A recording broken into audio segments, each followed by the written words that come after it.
Hi everyone, my name is Jeremy and I wanted to share some best practices on using scholarly articles in writing papers for graduate school. I have graduated with an MBA with a concentration in executive coaching and human capital management from Bellevue University, and I am attending a graduate level program and have to write, of course, so many papers. So one of the things that I struggled with when I first started writing at the graduate level was leveraging articles or peer-reviewed articles or scholarly articles. Um,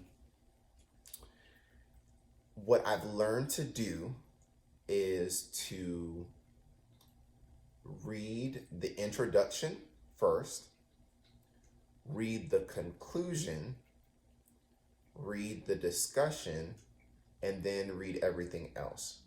And you don't necessarily, in my opinion, at least what I do, you don't necessarily have to read everything, literally everything, but read it for understanding. And some of the parts, most of the parts, you'll probably just scan through, especially when it gets to the research and methodologies. By doing that, it has helped me to narrow down what papers or what articles that I've come across are relevant to what I'm talking about. So if I read the introduction and the conclusion and I don't see how it can add value to the paper that I'm writing, then I won't use it. I'll just go to the next thing. Another thing that you can do is use the keywords that are in the article if they have it, and that will help you to narrow down other articles. So far, I've only been using the libraries of the universities that I've been attending, but I'm going to start leveraging Google Scholar. And in fact, I want to say in the one of the programs that I'm taking, the professor showed us how to link Google Scholar to the library. So I'm definitely going to do that, because sometimes if you're only looking for articles within the past 5 to 10 years, sometimes you don't find exactly what you need, and it's kind of hard to leverage that to add value to your paper. So I hope that this helps you in writing your papers. One other thing that I would say in writing papers in general is I take the assignment and then I bullet out what the assignment wants, and I use that as my outline.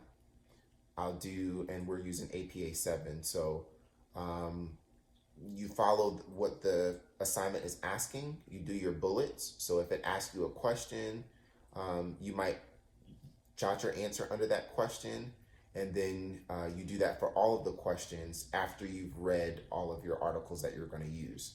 So let me clean that up, because that probably didn't make sense. So for writing articles, what I would do is take all of the assignment ask, bullet them out, and then under each bullet, maybe ask yourself some questions to help jog your memory or some thoughts.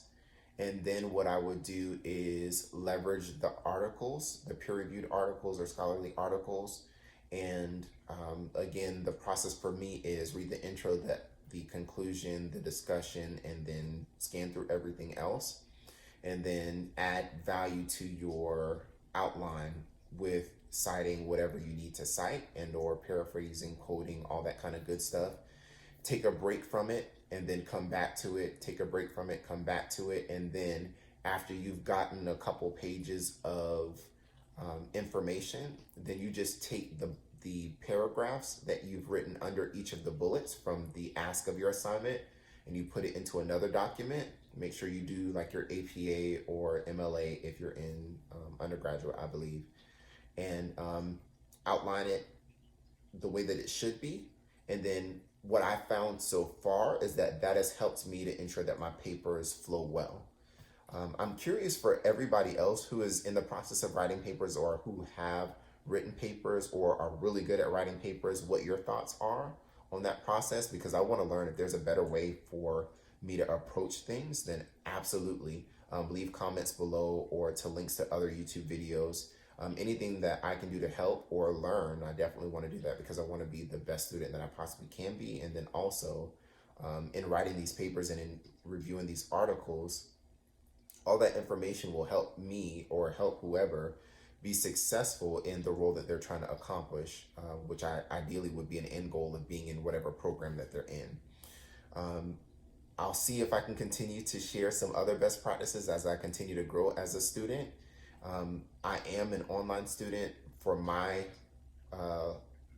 life, going in person is just not a right fit for me.